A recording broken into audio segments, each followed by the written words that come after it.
Chapter 7 Glimpses of India Part 7 Bharat की झांकियाँ.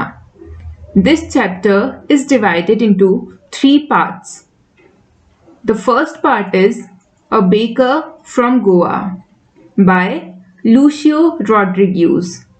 यह पाठ 3 भागों में विभाजित है, जिसका पहला भाग है A Baker from Goa, जिसे लिखा है लूशियो रॉड्रिग्यूज ने. The second part is Coorg by Lokesh Abrol. दूसरा भाग है कूर्ग, जिसे लिखा है लोकेश अब्रोल ने. The third part is tea from Assam by Arup Kumar Datta. तीसरा भाग है चाय आसाम वाली, जिसे लिखा है अरूप कुमार दत्ता ने. बिफोर यू रीड, पढ़ने से पहले. एक्टिविटी, गतिविधि. डिस्कस इन क्लास, अपनी कक्षा में चर्चा करें. First, what images of people and of places come to your mind when you think of our country. मतलब, तुम्हारे मन में क्या चित्र आते हैं अपने लोगों के और जगहों के जब तुम अपनी देश के बारे में सोचते हो. The second question is what parts of India have you lived in और visited. Can you name some popular tourist destinations. तुम भारत के किन किन जगहों पर रहे हो या फिर घूमे हो. क्या तुम वहाँ की कुछ प्रसिद्ध टूरिस्ट डेस्टिनेशंस यानी कि वहाँ की कुछ प्रसिद्ध कुछ पर्यटन स्थलों के बारे में बता सकते हो. Question 3, you may know that apart from the British, the Dutch and the French, the Portuguese have also played a part in the history of our country. Can you say which parts of India show French and Portuguese influences? मतलब, शायद तुम्हें पता हो कि भारत न सिर्फ अंग्रेज़ों बल्कि डच, फ्रेंच और पुर्तगालियों से भी उन्होंने भी हमारे भारत के इतिहास में एक अहम भूमिका निभाई है. क्या तुम बता सकते हो कि भारत के किन किन इलाकों में किन किन जगहों पर फ्रेंच और पुर्तगालियों का प्रभाव है. क्वेश्चन 4, कैन यू से which parts of India grow first T, second coffee. मतलब, क्या तुम बता सकते हो भारत में किन किन जगहों पर चाय और कॉफ़ी की खेती होती है. First part of the chapter. इस पाठ का पहला भाग a baker from Goa. This is a pen portrait of a traditional Goan village baker who still has an important place in his society.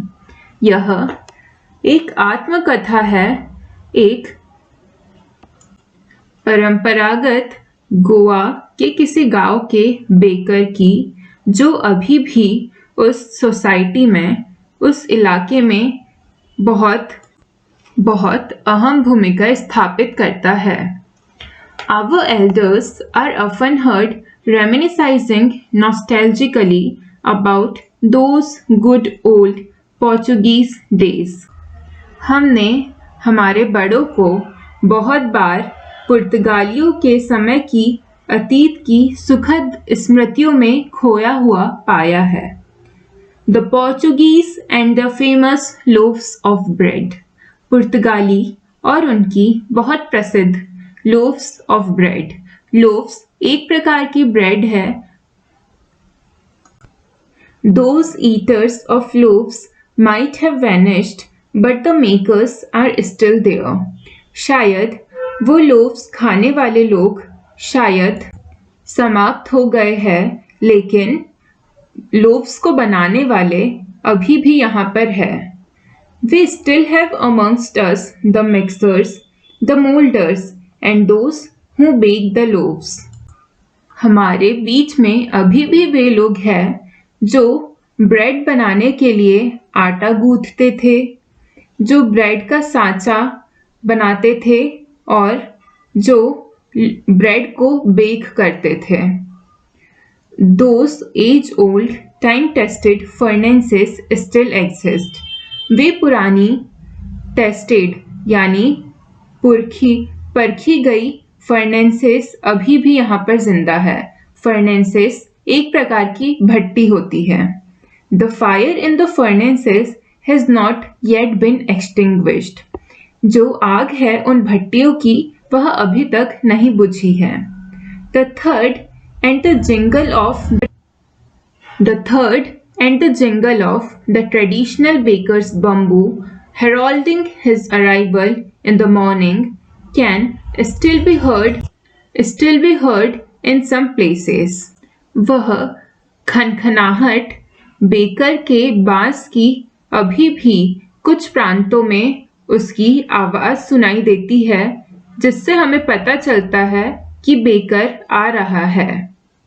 Maybe the father is not alive, but the son still carries on the family profession. शायद उसके पिता अभी तक जिंदा नहीं हैं, लेकिन उनके बेटे अभी भी इस व्यवसाय को आगे बढ़ा रहे हैं। These bakers are even today known as पादेर in Goa. In baker को अभी भी गोवा में पादेर कहा जाता है। During our childhood in Goa, the baker used to be our friend, companion and guide. हमारे चाइल्डहुड में यानी हमारे बचपन में गोवा में ये बेकर हमारे दोस्त, हमारे साथी और हमारे मार्गदर्शक रहे हैं। He used to come at least twice a day. वे 2 बार दिन में कम से कम हमारे घर आते थे। Once when he set out in the morning on his selling round, and then again when he returned after emptying his huge basket.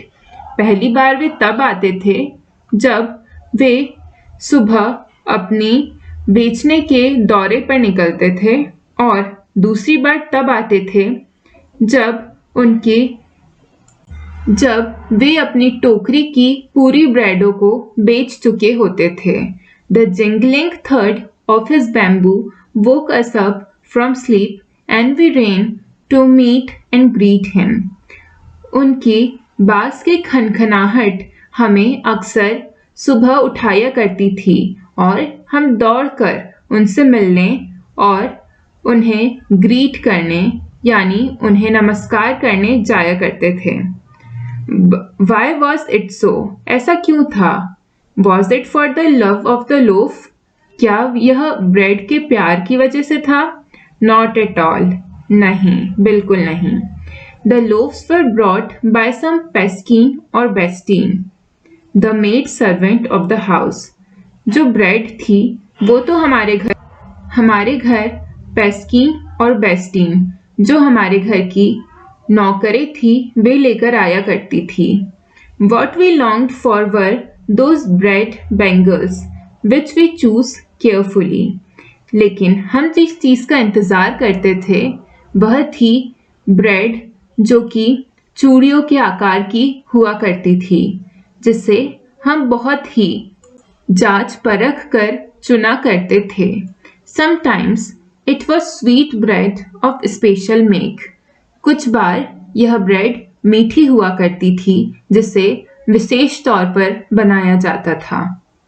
The baker made his musical entry on the scene with the Jhang Jhang sound of his specially made bamboo staff.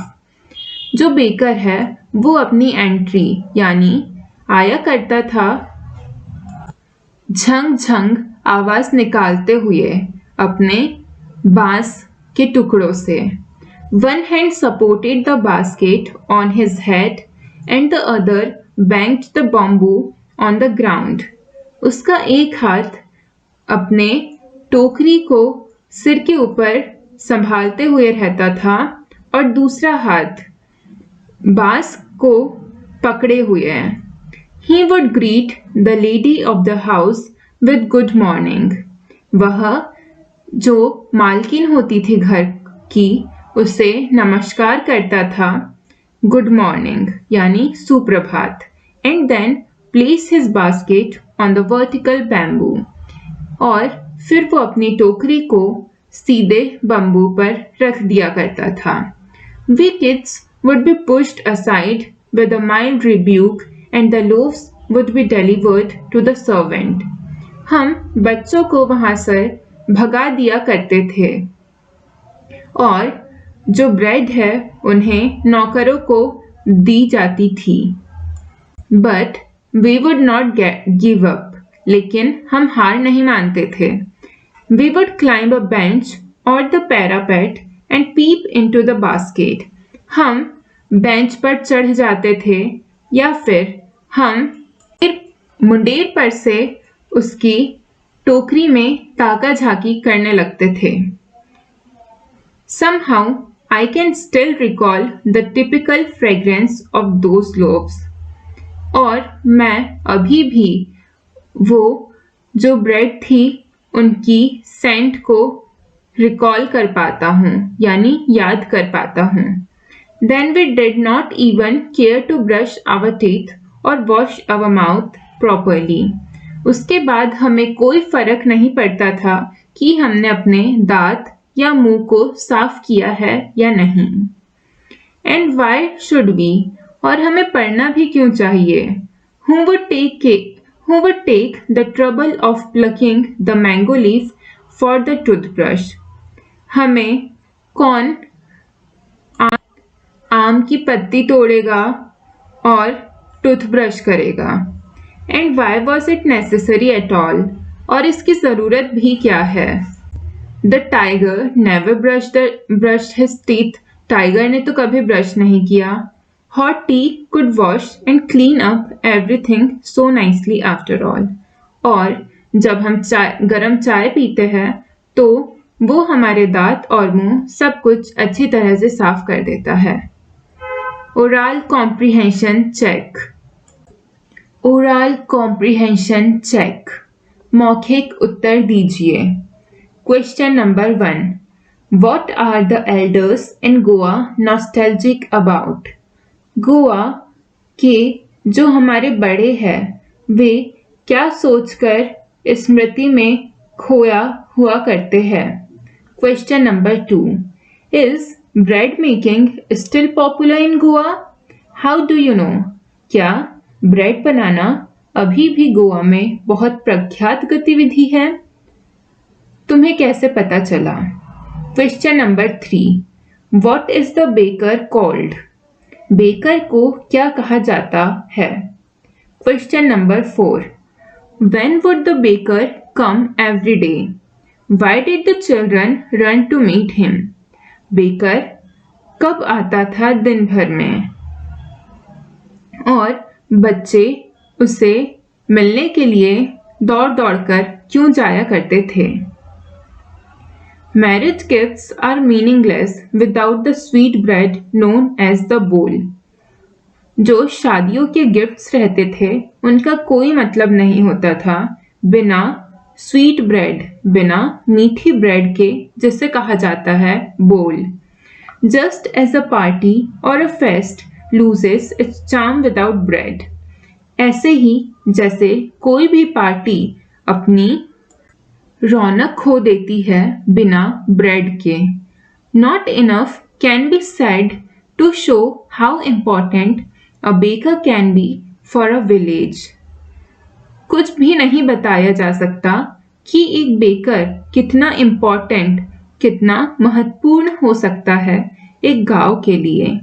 The lady of the house must prepare sandwiches on the occasion of her daughter's engagement.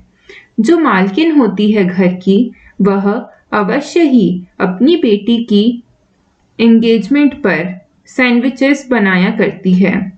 Cakes and bolhenhas are a must for Christmas as well as other festivals. Cakes और bolhenhas सबसे ज़रूरी चीज़ें हैं Christmas की और other त्योहारों की। Thus, the presence of the baker's furnace in the village is absolutely essential. इसीलिए बेकर की भट्टी की आवश्यकता बहुत ही ज़्यादा ज़रूरी है इन गाँवों में। The baker or bread seller of those days had a peculiar dress known as the kabai. उस समय के बेकर और ब्रेड बेचने वालों की एक अजीब प्रकार की ड्रेस हुआ करती थी जिसे कहते थे काबाई। It was a single piece long frock reaching down to the knees. यह एक सिंगल कपड़े से बनी एक फ्रॉक हुआ करती थी जो कि उनके घुटनों तक आती थी। In our childhood, we saw bakers wearing a shirt and trousers which were shorter than full-length ones and longer than half pants. लेकिन हमारे बचपन में हमने बेकर्स को शर्ट पहने हुए और पैंट पहने हुए देखा था जिसमें कि पैंट फुल लेंथ के होते थे और हाफ पैंट से लंबे होते थे। Even today, anyone who wears a half pant which reaches just below the knee invites the comment that he dressed like a pader. अभी भी जब हम किसी व्यक्ति को हाफ पैंट जो कि घुटनों से नीचे तक आता है यह पहना हुआ देखते हैं तो हमें याद आता है और हम कहते हैं कि इसने पादेर के जैसे कपड़े पहने हैं। The baker usually collected his bills at the end of the month. Baker हमेशा बिल यानी पैसे महीने के आखिरी में लिया करता था। Monthly accounts used to be recorded on some wall in pencil. महीने भर का अकाउंट हम एक दीवार पर पेंसिल से रिकॉर्ड किया करते थे। Baking was indeed a profitable profession in the old days. Baking सचमुच पुराने दिनों में एक बहुत ही उम्दा प्रोफेशन हुआ करता था यानी उम्दा व्यवसाय हुआ करता था। The baker and his family never starved. Baker और उसके परिवार को कभी भूखा रहने की नौबत नहीं आई। He, his family and his servants always looked happy and prosperous. वो उसका परिवार और उनके नौकर चाकर हमेशा खुश और धनाढ्य प्रतीत होते थे। Their plump physique was an open testimony to this. उनके गोल मटोल शरीर भी इस बात का प्रमाण देते हैं। Even today, any person with a jackfruit-like physical appearance is easily compared to a baker. और तो और आज भी अगर कोई व्यक्ति कटहल के जैसा प्रतीत होता है तो हम उसे बेकर से कंपेयर करते हैं। Oral comprehension check. मौखिक उत्तर दीजिए। Question number 1, match the following. What is a must? सही जोड़ी मिलाइए। इनमें से क्या चीज़ें ज़रूरी है? First, a marriage gifts. Second, for a party और अ फेस्ट। पहला, शादी के तोहफे। दूसरा, पार्टी या फिर दावत के लिए। Third, for a daughter's engagement, अपनी बेटी की एंगेजमेंट के लिए। फोर्थ, फॉर क्रिसमस के लिए। इन्हें सही जोड़ी मिलानी है इन 4 चीज़ों से। फर्स्ट, केक्स एंड बोलेनहास, केक और बोलेनहास। सेकेंड, स्वीट ब्रेड कॉल्ड बोल, मीठी ब्रेड जिसे बोल कहा जाता है। Third, bread. Fourth, sandwiches. Question number 2, प्रश्न 2, what did the bakers wear? Bakers क्या पहनते थे? First, in the Portuguese days, पुर्तगालियों के दिनों में। Second, when the author was young, जब ऑथर यानी लेखक युवा थे तब। Question number 3, who invites the comment he is dressed like a pader, why? यह किसने कहा था? जैसे यह पादेर की तरह कपड़े पहना हुआ है, और ऐसा क्यों कहा था? Question number 4, where was the monthly accounts of the baker recorded? Baker के महीने भर का हिसाब कहाँ पर रिकॉर्ड किया जाता था? Question number 5, what does a jackfruit like appearance mean? कटहल के जैसा अपीयरेंस से क्या तात्पर्य है? थिंकिंग अबाउट द टेक्स्ट, पाठ के बारे में सोचिए। क्वेश्चन नंबर 1, प्रश्न 1, which of this statements are correct? इनमें से कौन सी स्टेटमेंट सही हैं? First, the pader was an important person in the village in old times. पुराने ज़माने में पादेर एक बहुत ही इम्पॉर्टेंट पर्सन मतलब एक मुख्य व्यक्ति गांव का हुआ करता था। Question number 2, the paders still exist in Goa villages. अभी भी पादेर गोवा के गांवों में पाए जाते हैं। Third, the paders went away with the Portuguese. पादेर पुर्तगालियों के साथ चले गए। Fourth, the paders continue to wear a single piece long frock. पादेर अभी भी एक लंबी अकेली फ्रॉक पहना करते हैं। Fifth, bread and cakes were an integral part of Goan life in the old days. Bread और केक एक गोवा के लोगों की लाइफ की मुख्य खाने की चीज़ें हुआ करती थी। Sixth, traditional bread making is still a very profitable business. परंपरागत ब्रेड बनाना अभी भी एक प्रॉफिटेबल व्यवसाय है, यानी ऐसा व्यवसाय जिसमें प्रॉफिट है। Seventh, paders and their families starve in the present times. पादेर और उनकी परिवार अभी भूख के लिए स्टार्व करते हैं, यानी भूख के लिए तत्पर है। Question number 2, is bread an important part of Goan life? How do you know this? क्या ब्रेड एक इम्पॉर्टेंट हिस्सा है गोवा के लोगों की लाइफ का? तुम्हें ये कैसे पता चला?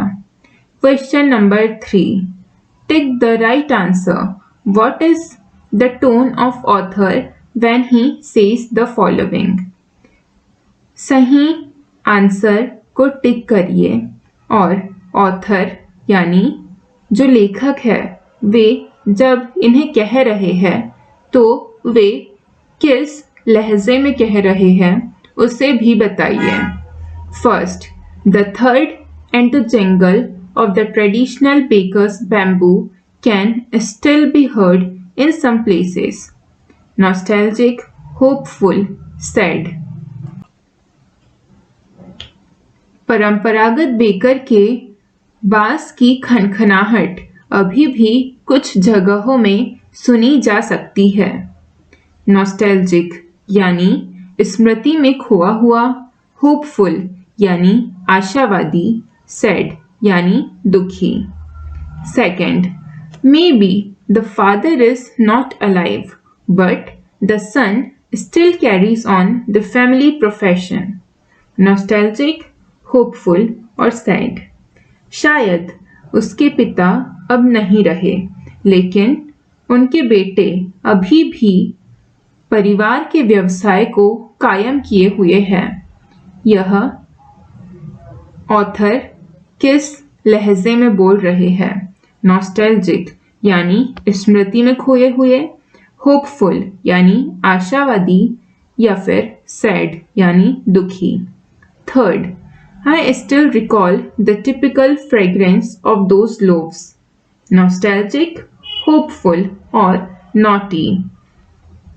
मुझे अभी भी उन ब्रेड के सेंट यानी सुगंध याद है। नॉस्टैल्जिक, स्मृति में खोए हुए, होपफुल, आशावादी या फिर नॉटी, शरारती। Fourth, the tiger never brushed his teeth.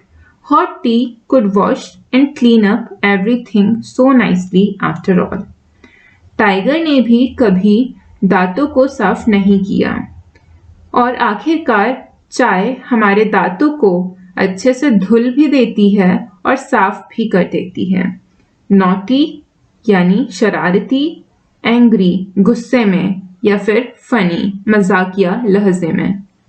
Fifth, cakes and bolinhas are a must for Christmas as well as other festivals. Sad, hopeful, matter of fact. Cakes और बोलेनहास क्रिसमस के लिए बहुत ही ज़रूरी सामान थे, क्रिसमस और दूसरे त्योहारों के लिए भी। सैड, दुखी, होपफुल यानी आशावादी, मैटर ऑफ फैक्ट यानी हकीकत।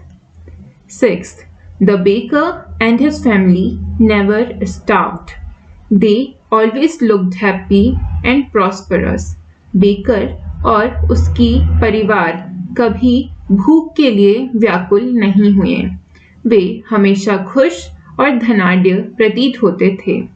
मैटर ऑफ फैक्ट यानी हकीकत, होपफुल यानी आशावादी या फिर सैड यानी दुखी। राइटिंग, लिखिए। Question number 1. प्रश्न 1. In this extract, the author talks about traditional bread making during his childhood days. इस extract में यानी इस पाठ में लेखक परंपरागत ब्रेड बनाने की विधि को जो उनके बचपन में बनाई जाती थी उसे प्रस्तुत करते हैं। Complete the following table with the help of the clues on the left, then write a paragraph about author's childhood days. यह टेबल को कंप्लीट कीजिए, पूर्ण कीजिए, जो with the help of the clues यानी जो क्लूज दिए गए हैं, जो सुराग दिए गए हैं उनकी मदद से। उसके बाद एक गद्य लिखिए जो कि लेखक के बचपन के दिनों को समझाता है। क्लूज, सुराग, ऑथर्स चाइल्डहुड डेज, लेखक के बचपन के दिन। फर्स्ट क्लू, पहला सुराग, the way bread was baked. किस तरीके से ब्रेड को बेक यानी फुलाया जाता था। Second, the way the pader sold bread. किस तरीके से पादेर ब्रेड को बेचा करते थे। थर्ड, व्हाट द पादेर वोर। पादेर क्या पहना करते थे। Fourth, when the pader was paid. पादेर को तनख्वाह कब दी जाती थी। Fifth, how the pader looked. पादेर कैसे दिखा करते थे।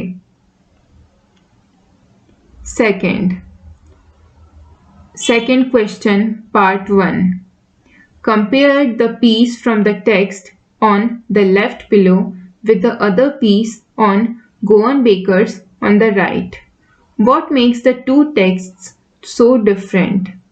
यहाँ पर नीचे आपको दो गद्य दिए गए हैं जिनमें से जो लेफ्ट वाला है और जो राइट वाला है वह गोवा के बेकर्स के बारे में बताता है।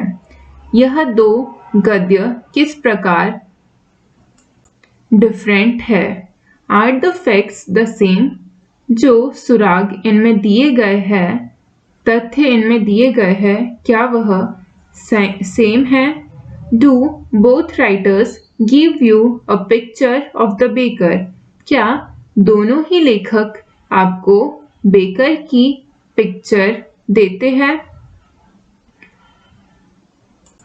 Text on the left, left वाला गद्य. Our elders are often heard reminiscing nostalgically about those good old Portuguese days. हमने अपने बड़ों को बहुत ही अतीत की सुखद स्मृति में खोया हुआ पाया है. वह सुखद स्मृति जो पुर्तगालियों के दिनों की है. The Portuguese and the famous loaves of bread. पुर्तगाली और उनके बहुत ही प्रख्यात bread. Those eaters of loaves might have vanished, but the makers are still here. वह ब्रेड बनाने वाले शायद खत्म हो चुके हैं, लेकिन वह ब्रेड बनाने वाले अभी भी है. शायद भले ही ब्रेड खाने वाले लुप्त हो चुके हैं. We still have amongst us the mixers, the molders, and those who bake the loaves. हमारे पास अभी भी ब्रेड के आटा गूंथने वाले, ब्रेड के लिए सांचे बनाने वाले और ब्रेड को बेक करने वाले लोग हैं. Those age-old, time-tested furnaces still exist. वह पुरानी भट्टियाँ अभी भी मौजूद है. The fire in the furnaces had not yet been extinguished. उन भट्टियों की आग अभी तक बुझी नहीं है. The thud and the jingle of the traditional baker's bamboo heralding his arrival in the morning can still be heard in some places. वह परंपरागत बेकर जो बम्बू यानी जो बांस लेकर आता था, उसकी खनखनाहट, उनके आने का संदेशा अभी भी कुछ जगहों पर दिया करती है. Maybe the father is not alive, but the son still carries on the family profession. शायद पिता अभी जिंदा नहीं है, लेकिन उनके बेटे अभी भी इस व्यवसाय को कैरी करते हैं. The text on the right. Right में गद्य. After Goa's liberation, people used to say nostalgically that the Portuguese bread vanished with the Pades. जब गोवा फ्री हुआ, यानी जब गोवा को आज़ादी मिली पुर्तगालियों से, तब वहाँ के लोग अतीत की स्मृतियों को याद करके कहा करते थे कि पुर्तगाली चले गए और पादेर यानी ब्रेड बनाने वालों को भी उनके साथ लेकर चले गए. But the Paders have managed to survive because they have perfected the art of door-to-door delivery service. लेकिन पादेर यहाँ पर सरवाइव करने में सक्षम रहे क्योंकि उन्हें हर द्वार पर जाकर सर्विस देने की आदत हो चुकी है. The Paders pick up the knowledge of bread making from traditions in the family. पादेर ने ब्रेड बनाने की नॉलेज को अपनी परिवार से लिया है. उनके परिवार वाले पहले ब्रेड बनाया करते थे, जो कि अब इस आर्ट को पादेर ने उनसे ले लिया है. The leavened oven baked bread is the gift of the Portuguese to India. यह ब्रेड बनाने की परंपरा और ओवन में पकी हुई ब्रेड, यह हमारे लिए एक तोहफा है जो कि हमें पोर्चुगीज यानी पुर्तगालियों ने दिया है. Adapted from Nand Kumar Kamat's The Unsung Lives of Goan Paders. यह गद्य नंद कुमार कामत की the unsung lives of Goan paders यानी गोवा के पादेर की अनकही कहानियों से लिया गया है. Question number 2 of the second part. Now find a travel brochure about a place you have visited. Look at the description in the brochure. यानी आप जहाँ पर घूमे हो वहाँ के घूमने के विवरण वाली पुस्तिका को देखिए और उसमें जो विवरण है उसे देखिए।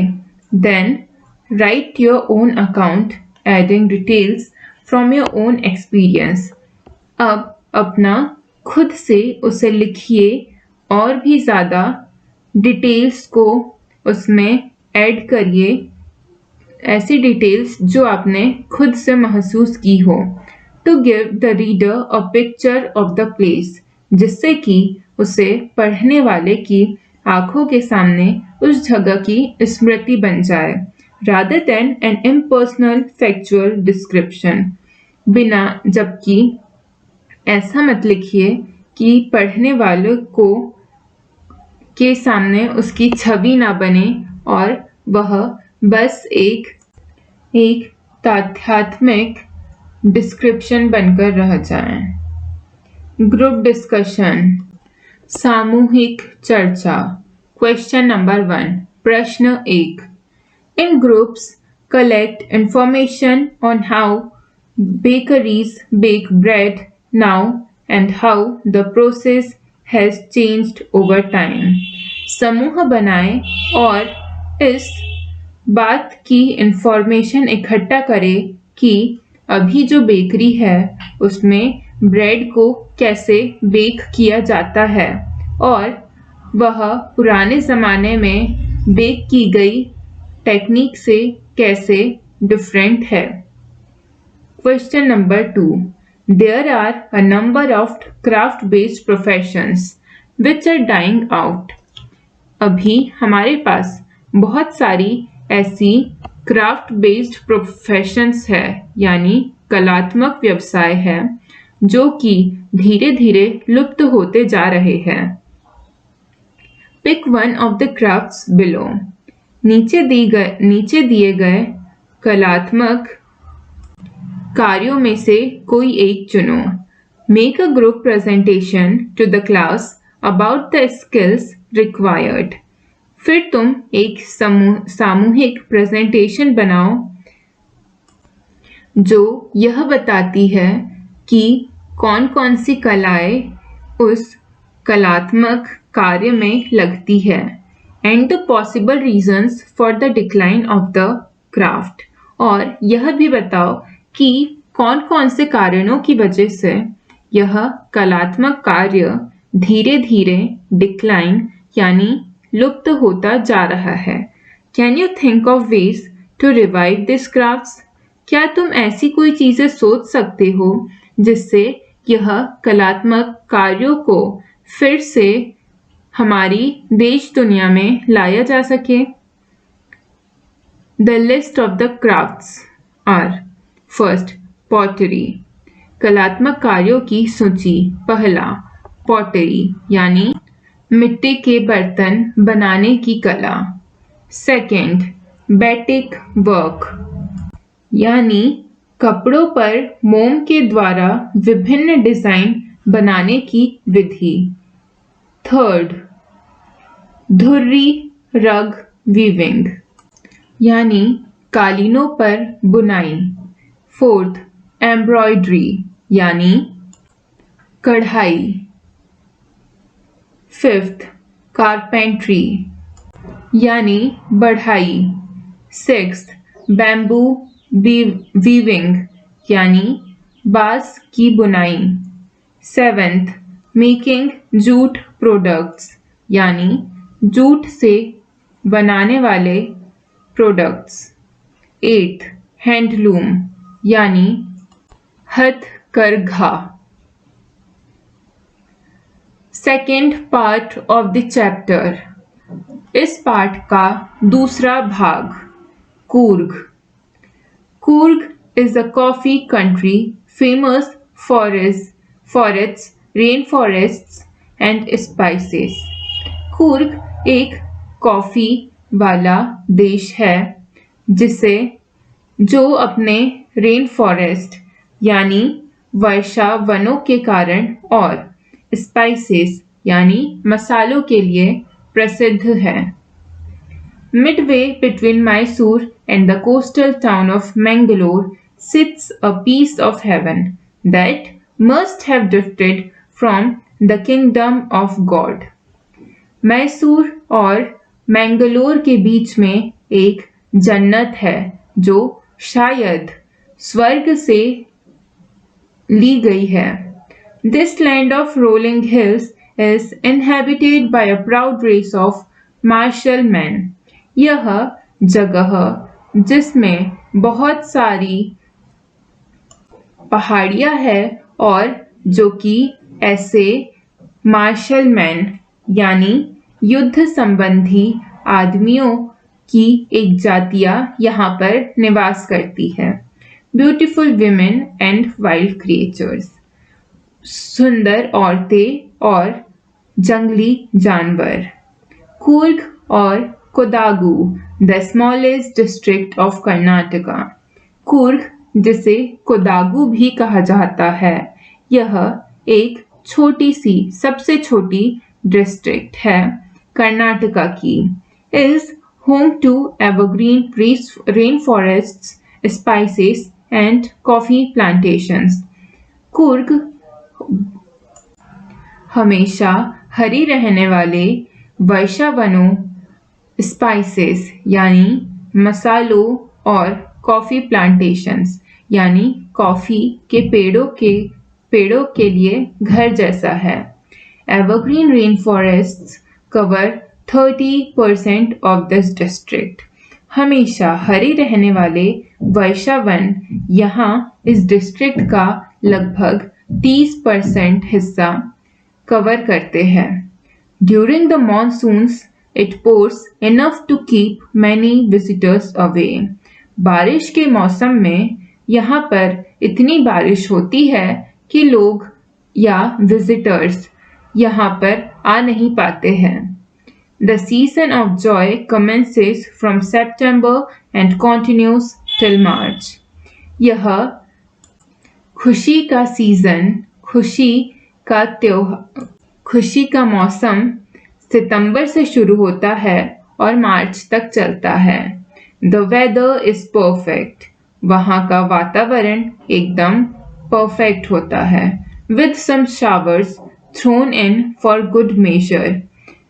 साथ में बारिश होती रहती है अच्छी खासी अमाउंट में. The air breathes of invigorating coffee. वहाँ की हवा में कॉफी की सेंट पाई जाती है. Coffee estates and colonial bungalows stand tucked under tree canopies in prime corners.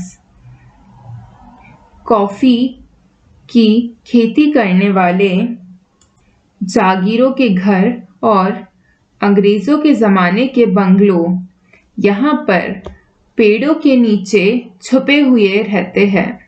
The fiercely independent people of Coorg are possibly of Greek or Arabic descent. यहाँ के भीषण और इंडिपेंडेंट लोग जरूर ही ग्रीक और अरब के वंश के लगते हैं. As one story goes, a part of Alexander's army moved south along the coast and settled here when return became impractical. एक कथा के अनुसार अलेक्जेंडर की आर्मी जब साउथ भारत में दक्षिण की तरफ आ रही थी तो वह इस जगह पर रुक गई जब उन्हें ऐसा प्रतीत हुआ कि अब लौटना मुश्किल है. These people married amongst the locals and the culture is apparent in the martial traditions. यहाँ के लोग यहीं के लोकल लोगों से शादी करते हैं और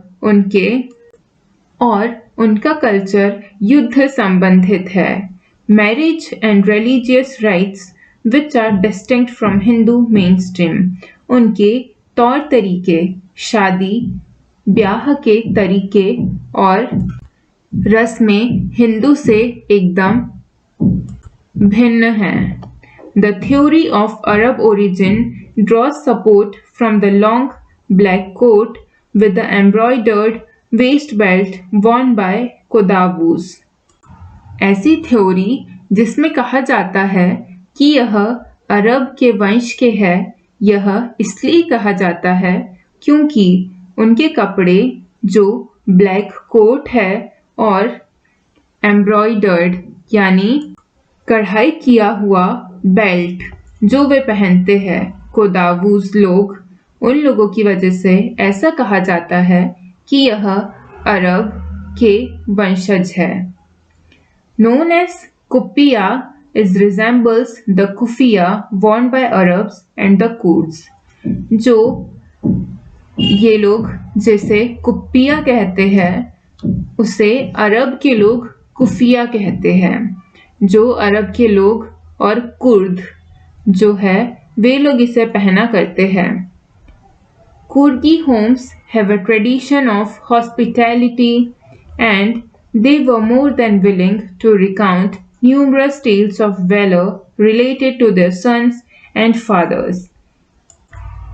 कुर्ग के घरों का आदर सत्कार का तरीका कुछ अलग है। वे हमेशा आतुर रहते हैं अपने बेटों, अपने पिताओं के वीर गाथाओं को बताने के लिए। The Kurg regiment is one of the most decorated in the Indian Army। Coorg regiment एक रेजिमेंट है इंडियन आर्मी की, बहुत ही प्रख्यात regiment. And the first chief of the Indian army general Cariappa was a कुर्गी। Indian army के जो पहले chief यानी प्रमुख थे जो थे जनरल करियप्पा, वे भी कुर्ग से ही थे। Even now, Kodavus are the only people in India permitted to carry firearms without a license। और आज भी कोदावू एकमात्र लोग हैं इंडिया के जिन्हें आग और हथियार रखने की परमिशन है बिना किसी लाइसेंस के। The river Kaveri obtains its water from the hills and forests of Kurg। जो कावेरी नदी यहाँ से बहती है वह अपना पानी इन हिल्स यहाँ के पहाड़ों और जंगलों से लेती है। महासिर a large freshwater fish abound in these waters। महाशिर एक बहुत ही बड़ी पानी वाली मछली है जो यहाँ के पानियों में बहुत अधिक मात्रा में पाई जाती है। Kingfishers dive for the catch while squirrels and langurs drop partially eaten fruit for the mischief of enjoying the splash and the ripple effect in the clear water। Kingfishers जो है इस पानी में डुबकियां लगाते हैं मछली पकड़ने के लिए, जबकि गिलहरी और लंगूर इसमें आधे खाए हुए फ्रूट्स को डाला करते हैं इस चीज को एंजॉय करने के लिए। जब वे फ्रूट को डालते हैं तो पानी में उथल पुथल मच जाती है जिससे वे एंजॉय करते हैं। Elephants enjoy being bathed and scrubbed in the river by their mahouts। हाथी यहाँ पर नहाना और अपने महावत उनकी चमड़ी को मलते हैं जिससे हाथियों को बहुत अच्छा महसूस होता है। The most laid-back individuals become converts to the life of high-energy adventure with river rafting। बहुत ही शांति प्रिय लोग भी यहाँ पर आकर बदल जाते हैं जब वे बहुत ही स्फूर्ति वाले एडवेंचर जैसे river rafting, canoeing, rappelling, rock climbing and mountain biking. जब वे river rafting, canoeing, rappelling, rock climbing और माउंटेन बाइकिंग जैसी गतिविधियों में भाग लेते हैं। Numerous walking trails in this region are a favorite with trekkers। यहाँ पर बहुत सारी सड़कें हैं जिस पर बहुत सारे लोग ट्रैकिंग करते हैं। Birds, bees and butterflies are there to give you company। यहाँ पर आपको पक्षी, मक्खियाँ और तितलियां आपका साथ देगी। मैक्यूज, Malabar squirrels, langurs, and slender loris keep a watchful eye from the tree canopy. यहाँ पर मैक्यूज, मालाबार गिलहरी, लंगूर और स्लेंडर लॉरिस आप पर नजरें टिकाए हुए रखते हैं पेड़ों की ओक से। I do, however, prefer to step aside for wild elephants. मैं यहाँ पर एक कदम आगे बढ़कर जंगली हाथियों को देखना पसंद करता हूँ। The climb to the Brahmagiri hills brings you into a panoramic view of the entire misty landscape of the Coorg. अगर आप यहाँ की ब्रह्मागिरी पहाड़ियों पर चढ़ेंगे तो आपको एक बहुत ही कोहरे से ढका कूर्ग का नजारा देखने को मिलेगा। A walk across the rope bridge leads to the 64-acre island of निसर्गधाम। अगर आप रोप ब्रिज से जाएंगे तो आप एक 64 एकड़ वाले एक आइलैंड पे, जिसे निसर्गधाम कहा जाता है, वहां पर पहुंचेंगे। Running into Buddhist monks from India's largest Tibetan settlement at nearby Bailakuppe is a bonus. वहां से आप बुद्धिस्ट भिक्षु जो कि तिब्बत से आए हैं, वे यहाँ पर बसे हुए हैं, जो कि बायलाकुप्पे में बसे हुए हैं। The monks in red, ochre and yellow robes are amongst the many surprises that wait to be discovered by visitors searching for the heart and soul of India right here in Coorg. यहाँ पर बौद्ध भिक्षु लाल और पीले सिंदूरी वस्त्र में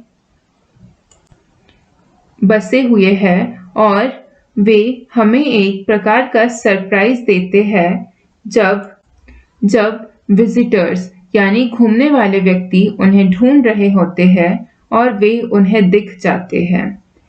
कूर्ग में फैक्ट फाइल, तथ्यों की सूची। हाउ टू रीच, कैसे पहुंचे। Mandikeri, the district headquarters, is the only gateway to Coorg. Mandikeri एक डिस्ट्रिक्ट केंद्र है जो कुर्ग जाने का एक रास्ता है। The misty hills, lush forest and coffee plantations will cast a spell on you. यहाँ की कोहरे से ढकी हुई पहाड़ें, हरे भरे जंगल और कॉफी के प्लांटेशन आप पर जैसे एक प्रकार का चमत्कार कर देंगे। Find a resort, coffee state or stay in a home for a truly Coorgi experience. आप यहाँ पर किसी रिजॉर्ट में या फिर किसी जागिर या किसी के घर में भी रुक सकते हैं अगर आपको एक कुर्गी एक्सपीरियंस लेना है तो। बाय एयर, एयर से कैसे जाए। The nearest airports are Mangalore. यहाँ से सबसे पास में मैंगलोर का एयरपोर्ट है 135 किलोमीटर, जो कि सिर्फ 135 किलोमीटर दूर है कुर्ग से। एंड बेंगलोर 260 किलोमीटर, दूसरा पास वाला एयरपोर्ट है बेंगलोर, जो कि सिर्फ 260 किलोमीटर दूर है। There are flights to Mangalore from Mumbai. यहाँ से मैंगलोर से मुंबई के लिए फ्लाइट है। And to Bangalore from Ahmedabad, Chennai, Delhi, Goa, Hyderabad, Kochi, Kolkata, Mumbai and Pune. और बेंगलोर से अहमदाबाद, चेन्नई, दिल्ली, गोवा, हैदराबाद, कोची, कोलकाता, मुंबई और पुणे के लिए भी फ्लाइट अवेलेबल है। बाय रेल, रेल के माध्यम से। The nearest rail heads are at Mysore, Mangalore and Hassan. सबसे पास के रेलवे स्टेशंस है मैसूर के, मैंगलोर के और हसन के। बाय रोड, रोड के माध्यम से जाने के लिए। There are 2 routes to Coorg from Bangalore. Coorg के लिए 2 रास्ते हैं बेंगलोर से। Both are almost the same distance. दोनों की डिस्टेंस लगभग सेम है। Around 250 to 60 किलोमीटर, लगभग 250-260 kilometre. The route via Mysore is the most frequented one. वह रास्ता जो मैसूर से होकर गुजरता है वह सबसे प्रख्यात है। The other route is via नीलामंगल, कुइनागल, चन्याराना, Patna.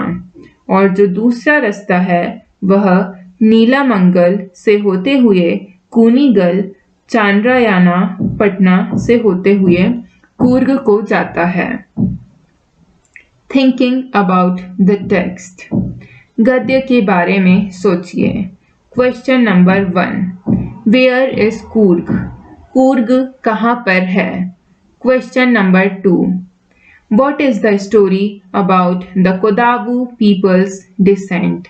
कोदावू के लोगों के वंशज के बारे में क्या स्टोरी है? Question number 3, What are some of the things you know about?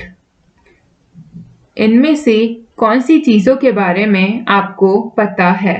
First, the people of the Coorg, Coorg के लोगों के बारे में। Second, the main crop of Coorg, Coorg की सबसे मेन फसल के बारे में।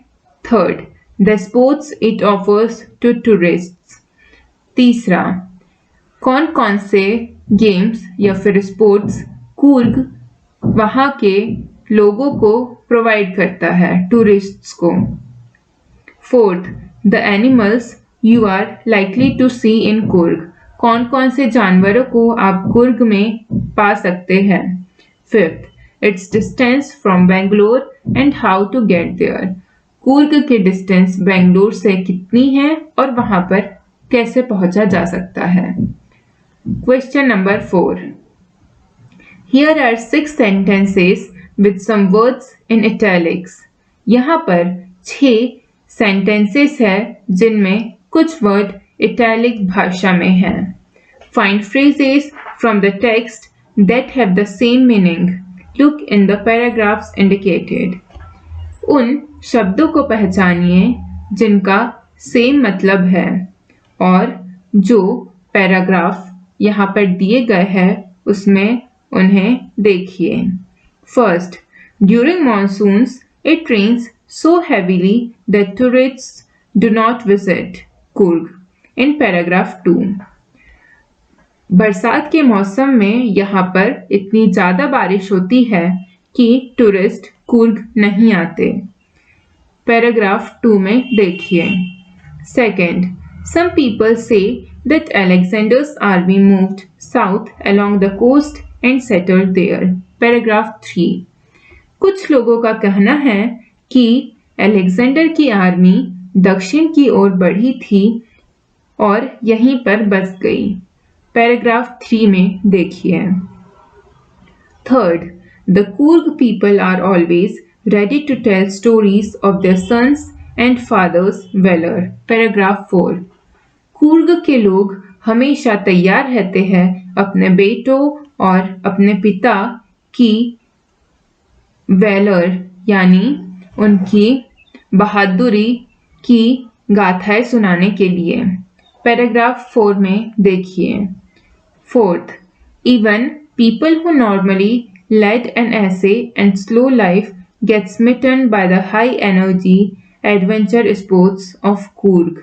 पैराग्राफ 6, यानी ऐसे लोग जो बहुत ही शांति प्रिय और इजी है वे भी यहाँ के हाई एडवेंचर यानी यहाँ की बहुत ही स्फूर्ति प्रदान करने वाले स्पोर्ट्स को देखकर स्फूर्तिदायक हो जाते हैं।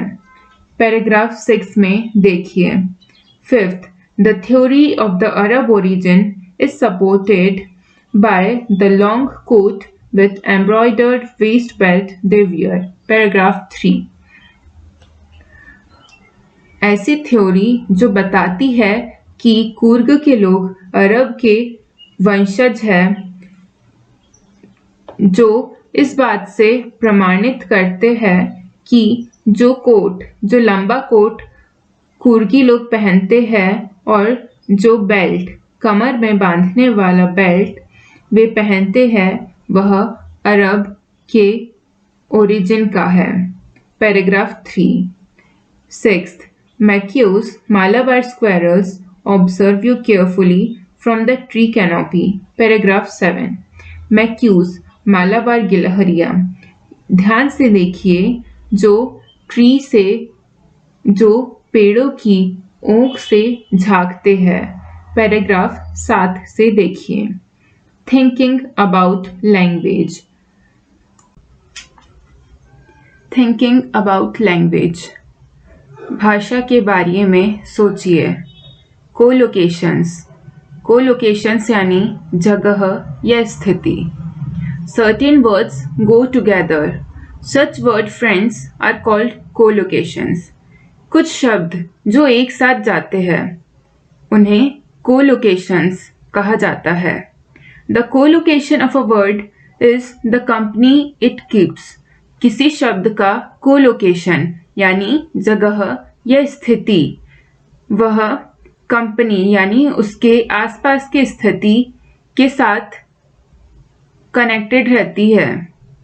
For example, look at the paired sentences and phrases below. उदाहरण के लिए ये जो पेयर्ड सेंटेंसेस यानी जोड़ी में जो वाक्य दिए गए हैं उन्हें देखिए। Which is a common collocation and which one is odd. इनमें से कौन कौन से कॉमन कोलोकेशन हैं और कौन से असम हैं। Strike out the odd sentence और फ्रेज। इनमें से जो असम वाक्य है उन्हें पहचानिए। ए, हाउ आर यू, तुम कैसे हो। हाउ यंग आर यू, तुम कितने युवा हो।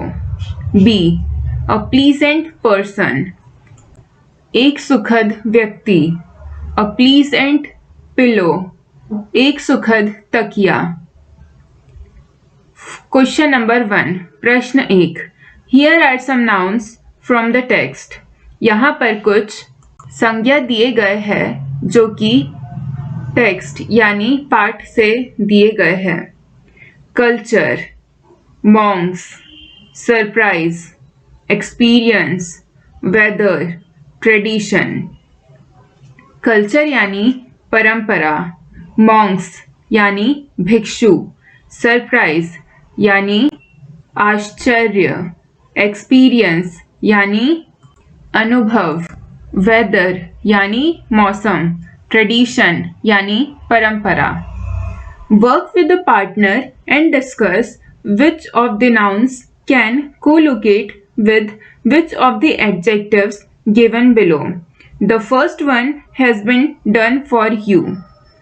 अपने सहपाठी के साथ कार्य करें और यह पता लगाए कि यह जो संज्ञाएं दी गई है इनमें से कौन सी कोलोकेशन यानी स्थिति में विशेषण के साथ काम करती है। पहला तुम्हारे लिए एक उदाहरण के रूप में प्रस्तुत किया गया है। नाउन्स गिवन, जो संज्ञाएं दी गई है वे है unique, terrible, unforgettable, serious, ancient, wide, sudden.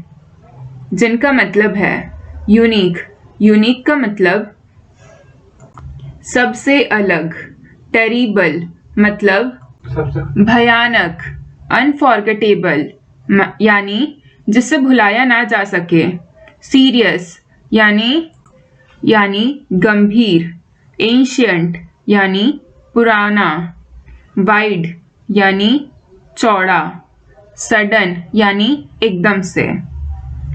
पहला, the first is culture, unique culture, ancient culture. पहला दिया गया है कल्चर, जिसको एडजेक्टिव के साथ यूज करके हम बना सकते हैं यूनिक कल्चर और एंशियंट कल्चर। यूनिक कल्चर मतलब एकदम अलग कल्चर, परंपरा। और एंशियंट कल्चर मतलब पुरानी परंपरा। The second is monk, third is surprise, fourth is experience, fifth is whether and sixth is tradition. Question number 2. Complete the following phrases from the text. For each phrase, can you find at least one other word that would fit into the blank? नीचे कुछ वाक्य दिए गए हैं, उन्हें complete कीजिए कुछ शब्द लेकर जो तुम्हारे पाठ में दिए गए हैं। हर एक वाक्य के लिए एटलीस्ट कम से कम एक वर्ड तुम ढूंढिए और उन्हें रिक्त स्थान पर पूर्ण कीजिए। First sentence is tells of dash. पहला वाक्य, कहानियाँ किसकी डैश। दूसरा वाक्य, कोस्टल डैश। कोस्टल यानी समुद्र तट dash. Third sentence is a piece of dash. किसी चीज का टुकड़ा, रिक्त स्थान।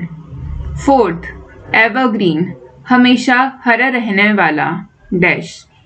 Fifth, dash plantations. प्लांटेशंस यानी पेड़ पौधे।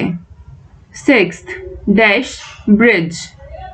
Seventh, wild dash. वाइल्ड यानी जंगली। You may add your own examples to this list. तुम अपने अनुसार कुछ नए उदाहरण भी इस लिस्ट में जोड़ सकते हो। पार्ट 3 ऑफ द चैप्टर, पाठ का तीसरा भाग, टी फ्रॉम आसाम, आसाम की चाय। Pranjal, a youngster from Assam, is Rajvir's classmate at school. Pranjal जो एक युवा है आसाम से, वह राजवीर का सहपाठी है स्कूल में। इन दिल्ली, दिल्ली के स्कूल में। Pranjal's father is the manager of a tea garden in upper Assam. Pranjal के पिताजी एक चाय बागान के मालिक है। वह चाय बागान असम के ऊपरी भाग में स्थित है। And Pranjal has invited Rajvir to visit his home during the summer vacation. Pranjal ने अपने दोस्त राजवीर को न्योता दिया है कि वह गर्मी की छुट्टियों के दौरान असम आए और घूमें। चाय गरम, गरम चाय। A vendor called out in a high-pitched voice. चाय गरम, गरम चाय। एक चाय वाले ने तेज आवाज में कहा। He came up to the window and asked, चाय साहब। वह चाय वाला राजवीर और प्रांजल की खिड़की के पास आया और उसने पूछा, चाय साहब। Give us 2 cups, प्रांजल said. प्रांजल ने कहा, हमें 2 कप दे दीजिए। They sipped the steaming hot liquid. उन्होंने इस गरम पेय पदार्थ को चुस्की लेते हुए पिया। Almost everyone in the compartment was drinking tea too. उनके कंपार्टमेंट में, उनके रेल के डिब्बे में लगभग हर लोग चाय पी रहे थे। Do you know that over 80 crore cups of tea are drunk every day throughout the world? Rajveer said. Rajveer ने प्रांजल से कहा, क्या तुम्हें पता है कि लगभग 80 करोड़ कप चाय के रोज पिए जाते हैं पूरे विश्व में? व्यू एक्सक्लेम्ड प्रांजल। प्रांजल अचंभित हुआ। T really is very popular. और प्रांजल ने कहा कि चाय सच में बहुत ही पॉपुलर है। The train pulled out of the station. Train station से आगे बढ़ गई। प्रांजल buried his nose in his detective book again. प्रांजल वापस से अपने बुक में घुस गया। Rajveer too was an ardent fan of detective story. Rajveer खुद भी डिटेक्टिव स्टोरीज का बहुत बड़ा प्रशंसक है। But at the moment he was keeper on looking at the beautiful scenery. लेकिन अभी वो अपनी आंखों से असम की बहुत ही प्यारी खूबसूरतियों को देखने में लगा हुआ है। It was green, green everywhere. हर तरफ हरियाली थी। Rajveer had never seen so much greenery before. Rajveer ने इसके पहले इतनी सारी हरियाली कभी नहीं देखी। Then the soft green paddy fields gave way to tea bushes. कुछ समय बाद धान के खेतों को छोड़कर चाय के बागानों के प्लांटेशंस दिखने शुरू हो गए। It was a magnificent view. यह बहुत ही खूबसूरत नज़ारा था। Against the backdrop of densely wooded hills a sea of tea bushes stretched as far as the eye could see. वहां पर हर तरफ जहां भी देखो चाय के बागान ही थे। Dwarfing the tiny tea plants were tall sturdy shade trees, and amidst the orderly rows of bushes busily moved doll-like figures. उन चाय बागानों को में चाय के बड़े पेड़ों को छाटते हुए गुड़ियाओं से प्रतीत हो रही थी कुछ औरतें। In the distance was the ugly building with the smoke billowing out of tall chimneys. आगे जाकर एक बहुत ही बुरी शक्ल वाली बिल्डिंग थी जिसकी ऊंची चिमनी से धुआं निकल रहा था। Hey, a tea garden! Rajveer cried excitedly. Rajveer ने अचंभित होकर कहा, अरे चाय बागान! प्रांजल, who had been born and brought up on a plantation, didn't share Rajveer's excitement. प्रांजल, जिसका जन्म ही असम में हुआ है, उसने राजवीर की एक्साइटमेंट को अचंभापने को नहीं रोका। Oh, this is tea country now, he said. प्रांजल ने कहा, यह अब चाय बागानों का देश शुरू होता है। Assam has the largest concentration of plantations in the world.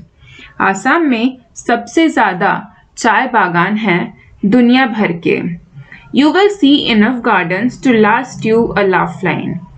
तुम यहाँ पर बहुत सारे चाय बागान देखोगे जिन्हें तुम अपनी पूरी लाइफ टाइम याद रखोगे। I have been reading as much as I could about tea, Rajveer said. Rajveer ने कहा, मैं अब तक चाय के बारे में बहुत ज़्यादा पढ़ रहा था जितना मैं ज़्यादा पढ़ सकूं उतना। No one really knows who discovered tea, but there are many legends. Real में किसी को नहीं पता कि चाय की डिस्कवरी किसने की, लेकिन फिर भी बहुत सारे लोग हैं जो यह सुनिश्चित करते हैं कि चाय की खोज किसने की। What legends? कौन से लोग? Well, there's about the Chinese emperor who always boiled water before drinking it. एक कहानी है एक चाइनीज राजा के बारे में जो हमेशा पानी को उबाल कर पीता था। One day, a few leaves of the twigs burning under the pot fell into the water, giving it a delicious flavor. एक दिन कुछ पत्तियां जो कि मटके के नीचे जल रही थी वह गलती से उस मटके के अंदर गिर गई, जिससे उसे एक बहुत ही स्वादिष्ट फ्लेवर दिया। It is said they were tea leaves. यह कहा जाता है कि वह कोई और पत्ती नहीं बल्कि चाय की ही पत्तियां थी। टेल मी अनदर, स्कॉफ्ड प्रांजल। प्रांजल ने आश्चर्यचकित होकर बोला, मुझे और भी कोई कहानी सुनाओ। We have an Indian legend too. एक भारतीय व्यक्ति की भी कहानी प्रसिद्ध है। Bodhidharma, an ancient Buddhist ascetic. Bodhidharma जो कि एक बहुत ही पुराना बौद्ध भिक्षु ब्रह्मचारी था। Cut off his eyelids because he felt sleepy during meditations. यह कहा जाता है कि बोधि धर्मा ने अपनी आंखों की पलकों को काट लिया था क्योंकि उन्हें नींद आती थी जब भी वे मेडिटेशन करने जाते थे। Then tea plants grew out of the eyelids. और जब उन्होंने अपनी पलकों को काट लिया, उसके बाद उनकी आंखों में से चाय के पेड़ उगे। The leaves of these plants, when put in hot water and drunk, banished sleep. और इन चाय के पेड़ों की पत्तियों को जब पानी में डालकर उबाला तो उन्होंने पाया कि उन्हें फिर नींद नहीं आई। Tea was first drunk in China, Rajveer added. Rajveer ने यह भी कहा कि टी यानी चाय सबसे पहले चाइना में पी गई। As far back as 2700 BC, लगभग 2700 साल पहले। In fact, words such as tea, चाय and चीनी are from Chinese. और तो और शब्द जैसे चाय और चीनी यह भी चाइनीज शब्द ही है। Tea came to Europe only in the 16th century. T Europe में 16वीं शताब्दी में ही आई and was drunk more as medicine than as a beverage. और यह ज़्यादा मेडिसिन यानी औषधीय रूप में पी जाती थी, ना कि पेय पदार्थ के रूप में। The train clattered into Mariani Junction. Train Mariani junction पहुंची। The boys collected their luggage and pushed their way to the crowded platform. दोनों लड़कों ने अपना लगेज उठाया और वे प्लेटफॉर्म से बाहर निकलने के लिए आगे बढ़े। Pranjal's parents were waiting for them. प्रांजल के पिताजी और माताजी उनका वेट कर रहे थे। Soon they were driving towards धेकियाबारी, the tea garden managed by Pranjal's father. फिर वे लोग वहां से प्रांजल के पिताजी रेलवे स्टेशन से वे लोग ठेकियाबारी तरफ गए। The tea garden managed by Pranjal's father. चाय बागान जो कि प्रांजल के पापा मैनेज करते थे। As hour later, the car veered sharply off the main road. 1 घंटे बाद कार बहुत ही तेजी से मेन रोड पर चलने लगी। They crossed a cattle bridge and entered Thekiabari tea estate. उन्होंने जानवरों को क्रॉस किया, ब्रिज के ऊपर से गए और फाइनली वे लोग ठेकियाबारी में जो प्रांजल के पिताजी के चाय बागान की जागीरदारी है वहां पर पहुंचे। On both sides of the gravel road were acre upon acre of tea bushes. Road के दोनों ओर बहुत सारे एकड़ पे एकड़ चाय के बागान थे। All nearly pruned to the same height. चाय के बागान हर जगह एक ही हाइट के दिख रहे थे। Groups of tea pluckers with bamboo baskets on their backs. चाय की पत्तियां तोड़ने वाले लोगों के झुंड थे और उनके पीठ पर बंधे बांस के बास्केट भी थे। Wearing plastic aprons. उन्होंने प्लास्टिक के एप्रॉन पहने हुए थे। Were plucking the newly sprouted leaves. जो नए पत्ते आ रहे थे चाय के पेड़ों में वे उन्हें तोड़ रहे थे। Pranjal's father slowed down to allow a tractor pulling a trailer load of tea leaves to pass. प्रांजल के पापा ने एक ट्रैक्टर वाले को जगह दी बाजू से निकलने के लिए जो कि चाय की पत्तियों के ढेर को ले जा रहे थे। This is the second flush or sprouting period, isn't it, Mr. Barua? Rajveer added. यह मेरे हिसाब से दूसरा समय है जब चाय के नए नए पत्ते निकल रहे हैं, राजवीर ने पूछा। It lasts from May to July and yields the best tea. यह मई से जुलाई के बीच में होता है और सबसे अच्छी चाय की पत्तियां इसी समय निकलती है। You seem to have done your homework before coming, Pranjal's father said in surprise. ऐसा लगता है जैसे तुमने आने से पहले अपना होमवर्क कर लिया है, प्रांजल के पापा ने कहा। Yes, Mr. Barua, Rajveer admitted. Rajveer ने कहा, हाँ बिल्कुल uncle. But I hope to learn much more while I am here. लेकिन मैं कोशिश करूंगा कि मैं यहाँ पर जब तक हूँ तब तक ज़्यादा से ज़्यादा सीखता रहूँ। Thinking about language. भाषा के बारे में सोचिए। Question number 1, look at this words: upkeep, downpour, undergo, drop out, walk in. They are built from a verb: keep, pour, go, drop, walk, and an adverb or a particle: up, down, under, out, in. इन शब्दों को देखिए: upkeep, downpour, drop out, undergo, walk in. ये कुछ क्रियाओं से बने हैं, जैसे कीप, पोर, गो, ड्रॉप, वॉक, और विशेषण भी है, जैसे up, down, under, out, in. Under these words appropriately in the sentences below, you may consult a dictionary. इन शब्दों को अच्छी तरह से यूज करने के लिए तुम एक डिक्शनरी का भी प्रयोग कर सकते हैं. First sentence: a heavy dash has been forecast due to low pressure in Bay of Bengal. पहला वाक्य: बहुत ही भारी डैश अनुमान लगाया गया है क्योंकि low pressure bay of Bengal में बन रहा है. Second sentence: Rakesh will dash major surgery tomorrow morning. Rakesh कल डैश बहुत ही बड़ी सर्जरी कराएगा. Third: my brother is responsible for the dash of our property. मेरा भाई जिम्मेदार होगा डैश हमारी प्रॉपर्टी का. Fourth: the dash rate of this accountancy course is very high. यह डैश रेट अकाउंटेंसी कोर्स का बहुत ही अधिक है. Fifth: She went to the enterprise company to attend a dash interview.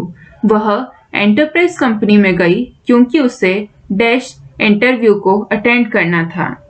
Question number 2.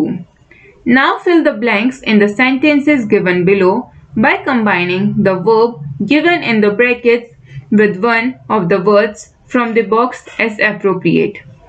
रिक्त स्थान पूर्ति कीजिए उन शब्दों से जो ऊपर डिब्बे में दिए गए हैं और जो वाक्यों के साथ ब्रैकेट में दिए गए हैं. First sentence: the army attempted unsuccessfully to dash the government in bracket throw. आर्मी ने कोशिश की कि वह अनसक्सेसफुली डैश गवर्नमेंट को. ब्रैकेट में दिया है थ्रो. ऊपर जो वर्ड बॉक्सेस में दिए हैं वे वर्ड है over, by, throw, out, up, down. Second sentence: scientists are on the brink of a major dash in cancer research in bracket break. Scientist एक बहुत ही बड़ी कोशिश कर रहे हैं कैंसर की रिसर्च में. ब्रैकेट में दिया है break. Third: the state government plans to build a dash for Bhubaneswar to speed up traffic on the main highway in bracket pass. State government कोशिश कर रही है कि वह बिल्ड कर पाए डैश भुवनेश्वर के लिए ताकि ट्रैफिक की गति को बढ़ाया जा सके हाईवे पर. ब्रैकेट में दिया है पास. Fourth, Gautama's dash on life changed when he realized that world is full of sorrow. In bracket look. Gautam की डैश लाइफ बदल गई जब उन्होंने यह रियलाइज किया कि यह संसार दुखों से भरा है. ब्रैकेट में दिया है look. Fifth: Rakesh seemed unusually dash after the game in bracket cast. Rakesh बहुत ही अजीब प्रतीत हो रहा था डैश गेम के बाद. ब्रैकेट में दिया है cast. Question number 3. Notice how this ing and ed adjectives are used. Notice कीजिए कि कैसे ing और ed विशेषणों का प्रयोग किया गया है. A. Chess is an interesting game. यानी चेस एक बहुत ही लोकप्रिय और इंटरेस्टिंग गेम है। I am very interested in chess. मैं चेस में बहुत ही इंटरेस्टेड हूँ। B. Going trekking in the Himalayas this summer is an exciting idea. Himalaya पर ट्रैकिंग के लिए जाना इस गर्मियों में बहुत ही अच्छा आइडिया है। We are very excited about the trek. हम बहुत ही एक्साइटेड है ट्रैक पर जाने के लिए। C. Are all your school books this boring? क्या तुम्हारी स्कूल बुक्स बोरिंग है? He was bored as he had no friends there. वह बोर्ड हो गया क्योंकि उसके कोई दोस्त नहीं थे वहां पर। The ing adjectives show the qualities that chess, trekking or these books have. जो ing विशेषण का यूज किया गया है वह क्वालिटी बता रहा है चेस की, ट्रैकिंग की और किताबों की। They cause interest, excitement और boredom in you. और इंटरेस्ट कि वो हमें इंटरेस्ट ला रहे हैं या एक्साइटमेंट या बोर्डम। द ed या फिर en adjectives show your mental stage. जो ed और en विशेषण हैं वे तुम्हारी दिमागी हालत को बताते हैं और योर फिजिकल स्टेट या तुम्हारे फिजिकल स्टेट को बताते हैं। How you feel in response to ideas. तुम्हें इन आइडिया के रेस्पॉन्स में कैसा लगा? इवेंट्स और things. Question number 4। Think of suitable ing और ed एडजेक्टिव्स। सुटेबल ing और ed विशेषणों के बारे में सोचिए। To answer the following questions, निम्न प्रश्नों को उत्तर देने के लिए। You may also use words from those given above. तुम जो ऊपर दिए गए हैं उन शब्द उन्हें भी यूज कर सकते हो। How would you describe. तुम कैसे डिस्क्राइब करोगे? First, a good detective serial on television. एक बहुत ही डिटेक्टिव सीरियल यानी जासूसी वाला सीरियल टीवी पर। Second, a debate on your favorite topic. Homework should be banned. एक डिबेट यानी वाद विवाद तुम्हारे लोकप्रिय टॉपिक पर जो कि होमवर्क को बैन हो जाना चाहिए। Third, how you feel when you stay indoors due to incessant rain. तुम्हें कैसा फील होगा अगर तुम्हें घर के अंदर ही रहना पड़े लगातार बारिश की वजह से। Fourth, how do you feel when you open a present. तुम्हें कैसा लगेगा जब तुम तोहफा खोलोगे। Fifth, how you feel when you watch your favourite programme on television. तुम्हें कैसा लगेगा जब तुम अपना लोकप्रिय प्रोग्राम टीवी पर देखोगे। Sixth, the look on your mother's face as you waited in a queue. तुम्हारी मम्मी के चेहरे का लुक जब तुम किसी रो में या फिर क्यू में वेट कर रहे हो। Seventh, how you feel when tracking a tiger in a tiger reserve forest. तुम्हें कैसे लगेगा जब तुम एक टाइगर का पीछा करोगे टाइगर रिजर्व फॉरेस्ट में। Eighth, the story you have recently read or a film you have seen. कोई स्टोरी जो कि तुमने अभी अभी पढ़ी है या फिर कोई फिल्म जो तुमने अभी अभी देखी है। Question number 4। Now use the adjectives in the exercise above as appropriate to write a paragraph about Coorg. ऊपर दी गई एक्सरसाइज में तुमने जो विशेषणों का यूज किया है उन्हें यूज करते हुए एक पैराग्राफ लिखिए कूर्ग के बारे में। स्पीकिंग एंड राइटिंग, बोलिए और लिखिए। First, read the following passage about tea. चाय के बारे में यह निम्न गद्य पढ़िए। India and tea are so intertwined together that life without the brew is unimaginable. India यानी भारत और चाय का इतना गहरा संबंध है कि बिना चाय के भारत में रहना अनइमेजिनेबल है, यानी सोचा ही नहीं जा सकता। Tea entered your life only in the mid 19th century. Tea ने तुम्हारी लाइफ में जगह बनाई 19वीं शताब्दी में, when the British started plantations in Assam and Darjeeling, जब अंग्रेजों ने असम और दार्जिलिंग में चाय की खेती करना चालू किया। In the beginning, though, Indians shunned the drink as they thought it was a poison that led to umpteen diseases. शुरू में इंडियंस ने चाय नहीं पी क्योंकि उन्हें लगता था कि यह एक प्रकार का जहर है जो कि किसी बीमारी में तब्दील हो जाएगा। Ironically, tea colonized Britain where it became a part of their social dairy and also led to the establishment of numerous tea houses. लेकिन चाय ने ब्रिटेन को कॉलोनाइज किया और उन्हें उनकी एक दिनचर्या का भाग बना दिया, जिसकी वजह से उन्होंने बहुत सारे चाय के घर भी खोले। Today, scientific research across the world has attempted to establish the beneficial qualities of tea.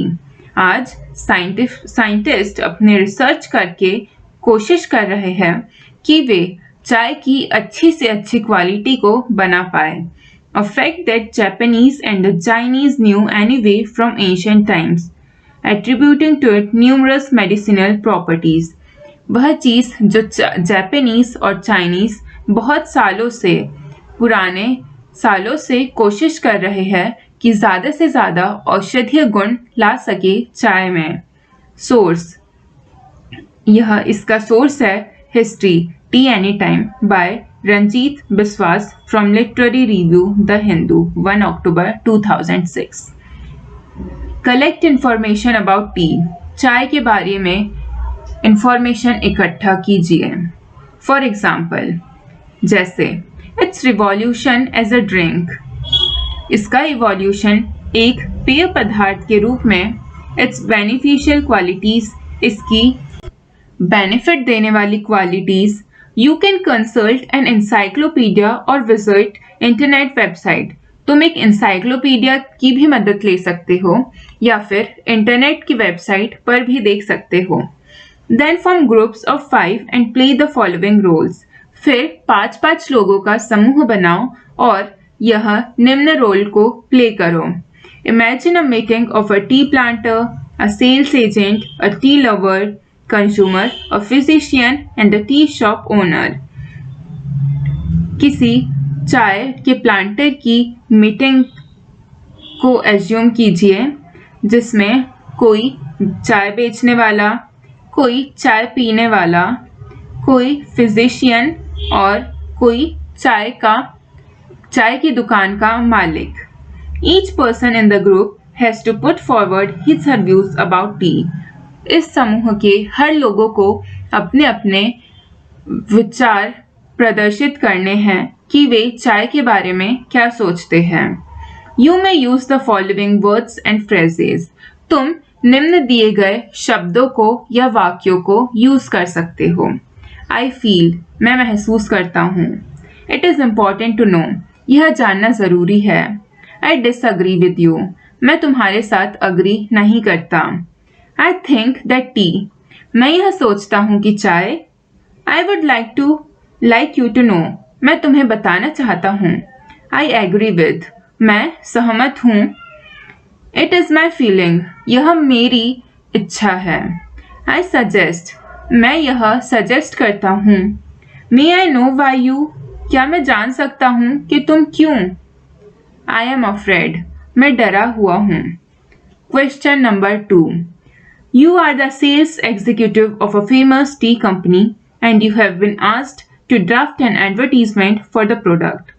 तुम एक चाय बेचने वाली फेमस कंपनी के बहुत बड़े मालिक हो और तुम्हें कहा गया है कि तुम्हें न्यूज़पेपर में एक एडवर्टाइजमेंट देना है अपनी चाय का। Draft the advertisement using the information you collected for the role play. तुम एक एडवर्टीजमेंट बनाओ वे सब इंफॉर्मेशन को इकट्ठा करके जो तुमने ऊपर दी गई गतिविधि में अपने रोल को प्ले करने के लिए इस्तेमाल की थी। You can draw pictures or add photographs and make your advertisement colorful. तुम इसमें कुछ पिक्चर और फोटोज को भी ऐड कर सकते हो जिससे तुम्हारा एडवर्टीजमेंट और खूबसूरत और रंगीन दिखे। In the lesson के अंदर, पाठ के अंदर, what we have done, हमने क्या किया? Give a picture of 3 different regions of India, giving an idea of how varied and charming and beautiful our country is. इस पाठ में 3 अलग-अलग प्रांतों की बारे में बताया गया है और हमें एक आइडिया दिया गया है कि हमारा भारत कितना वेरीड और कितना खूबसूरत है। What you can do, अब तुम क्या कर सकते हो? Get your students to arrange an exhibition of photographs of different places in India. तुम अपने दोस्तों को, सहभागियों को कह सकते हो कि हम एक एग्जीबिशन करें जिसमें हम इंडिया की विभिन्न जगहों की फोटोज लगाएं। Good sources are travel articles in Sunday newspapers or in travel magazines or in brochures available at travel agents. अच्छे सोर्स है उन फोटोज़ को लाने के लिए जो न्यूज़पेपर में आर्टिकल्स आते हैं वे, ट्रैवल वाली मैगजीन्स या फिर ब्रोशर खरीद सकते हैं ट्रैवल एजेंट से। Ask students to bring in 2 or 3 pictures each. हर व्यक्ति को कहिए कि वे 2 या 3 पिक्चर लाए। Accompanied by a short, neatly handwritten write-up of the place shown in the pictures, और पिक्चर्स के साथ एक कागज पर साफ सुथरे तरीके से लिखा हुआ उस जगह का description. Arrange them on your classroom walls, उन्हें अपने क्लास की दीवारों पर लगाए। Let the students study them, students को उन्हें पढ़ने दीजिए। They can then discuss and later vote on the place they would most like to see. बाद में वे वोट उनसे कहिए कि वे बाद में चर्चा करें और वोट करें कि इन जगहों में से किस जगह पर वे जाना सबसे ज़्यादा पसंद करेंगे। The trees. A poem is given, The Trees. एक कविता दी गई है जिसका नाम है पेड़। Can there be a forest without trees? क्या ऐसा कोई जंगल हो सकता है बिना पेड़ों के? Where are the trees in this poem and where do they go? इस कविता में trees कहाँ पर है और वे कहाँ चले जाते हैं? The poem started. पोएम ऐसे शुरू होती है। The trees inside are moving out into the forest. पेड़ जो अंदर है वे जंगल से बाहर जा रहे हैं। The forest that was empty all these days. ऐसा जंगल जो आजकल हर दिन खाली रहता है। Where no bird could sit. ऐसा जंगल जहाँ पर कोई पक्षी नहीं बैठते। No insect hide. कोई भी जीव जंतु नहीं छुपते। No sun bury its feet and shadow.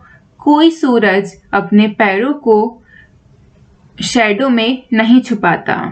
The forest that was empty all this night. ऐसा जंगल जो आजकल हर रात खाली रहता है। Will be full of trees by morning.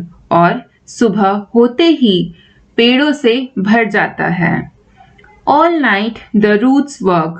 हर रात उनकी जड़ें अपना काम करती है। To disengage themselves from the cracks in the veranda floor. वे यह काम करती है कि वे जो क्रैक्स बनी हुई हैं फ्लोर्स में उनमें से बाहर आ सके। The leaves strain towards the glass. जो पत्तियां है वे ग्लास पर झड़ जाती है। Small twigs stuff with exertion. छोटी छोटी नई पत्तियां फोर्स लगाकर बाहर निकलने की कोशिश करती है। long cramped bows shuffling under the roof. लंबे लंबे टहनियाँ छत पर से नीचे की ओर लटकती है. Like newly discharged patients, ऐसे जैसे नए नए कोई पेशेंट अभी अभी हॉस्पिटल से डिस्चार्ज हुए हैं. Half dazed, moving to the clinic doors, आधे थके हुए और क्लिनिक के दरवाजे की तरफ बढ़ रहे हैं. I sit inside, doors open to the veranda, writing long letters. मैं बैठ जाता हूँ डोर्स पर अपने वरांडा की. अपनी जो वरांडा है उसके गेट पर मैं बैठ जाता हूँ लंबे लंबे पत्र लिखने के लिए. In which I scarcely mention the departure of the forest from the house, जिसमें मैं शायद ही यह मेंशन करता हूँ कि कैसे जंगल मेरे घर से दूर चले गए. The night and fresh, the whole moon shines. जो नाइट है वो बहुत ही फ्रेश है. The whole moon shines. Night यानी रात बहुत ही फ्रेश है. चांद जो है वो अच्छी तरीके से चमक रहा है. In a sky still open.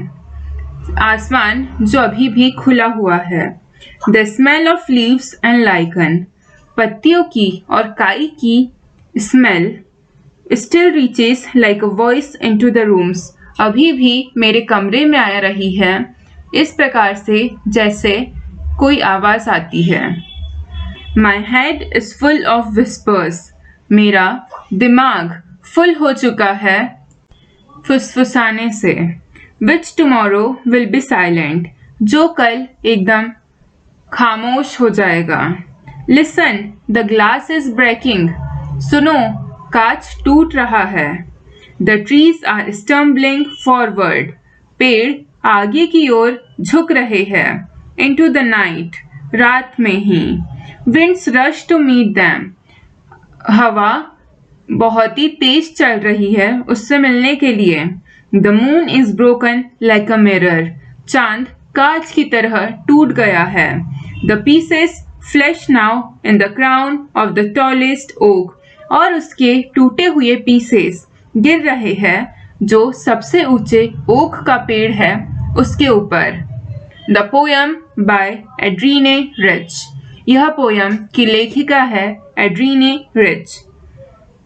Adrienne Rich was born in Baltimore, Maryland, USA in 1929. Adrienne Rich का जन्म बाल्टीमोर जो कि मैरीलैंड अमेरिका में है वहां पर उनका जन्म 1929 में हुआ था. 1929 में. She is the author of nearly 20 volumes of poetry. उन्होंने लगभग 20 वॉल्यूम लिखे हैं कविताओं के. And has been called a feminist and a radical poet. और उन्हें एक फेमिनिस्ट और रेडिकल कवित्री कहा जाता है. Glossary. To disengage themselves. To disengage themselves का मतलब है to separate themselves. Strain का मतलब make efforts to move. Strain यानी कोशिश करना आगे बढ़ने के लिए. बो का मतलब है ब्रांच टहनियाँ. शफलिंग का मतलब है moving repeatedly from one position to another. एक जगह से दूसरी जगह लगातार जाते रहना. लाइकन का मतलब है crusty patches or bushes grown on tree trunks bare ground formed by association of fungus and alga यानी काई. Thinking about the poem. कविता के बारे में सोचिए. Question number 1 part 1. Find in the first stanza 3 things that cannot happen in a treeless forest. जो पहले छंद में दिए गए हैं उसमें से ऐसी चीजें छाटिए जो कि बिना पेड़ वाले जंगल में नहीं हो सकती. Second part. What picture do these words create in your mind? Sun bury its feet in shadow. What could be the poet mean by the sun's feet? यह शब्द तुम्हारे दिमाग में कैसी छवि क्रिएट करते हैं. सन bury its feet in shadow. सन अपने पैरों को छुपा रहा है शैडो में। यहाँ पर कवयित्री सन यानी सूरज के फीट यानी पैरों से कवयित्री का क्या तात्पर्य है? Question number 2 part 1 Where are the trees in the poem? What do their roots, their leaves and their twigs do? पेड़ कहाँ पर है पोयम में? उनकी जड़ें, उनके पत्ते और उनके नए नए कोमल पत्ते क्या कर रहे हैं? Second part What does the poet compare their branches to? कवयित्री ने उनकी टहनियों को किस चीज से कंपेयर किया है? Question number 3 part 1 How does the poet describe the moon? Poet ने चांद को किस तरह डिस्क्राइब किया है? At the beginning of the third stanza, तीसरे छंद के पहले और at its end, आखिरी में। What causes this change? इसे उन्होंने इस तरीके से क्यों डिस्क्राइब किया? Second part What happens to the house when the trees move out of it? घर का क्या होगा जब पेड़ वहां से चले जाएंगे? Third part Why do you think the poet does not mention? तुम्हें क्यों लगता है कि कवयित्री ने यह मेंशन नहीं किया The departure of the forest from the house in her letters. Departure of the forest यानी पेड़ उनके घर से जाते जा रहे हैं, उन्होंने इसे क्यों मेंशन नहीं किया अपने पत्रों में? Could it be that we were often silent about important happenings that are so unexpected that they embarrass us? क्या ऐसा हो सकता है कि हम हमेशा साइलेंट रहते हैं उन सब ज़रूरत वाली चीज़ों के लिए जो बहुत ही अनएक्सपेक्टेड रहती है, यानी ऐसी चीज़ें जो हमने सोची नहीं है और वो हमें एम्बेरस करती है यानी हमें शर्मिंदा करती है। Think about this again when you answer the next set of question. इस चीज़ के बारे में फिर से सोच लीजिए दूसरे सेट के क्वेश्चंस को आंसर करने के पहले। Question number 4 now that you have read the poem in detail we can begin to ask what the poem might mean.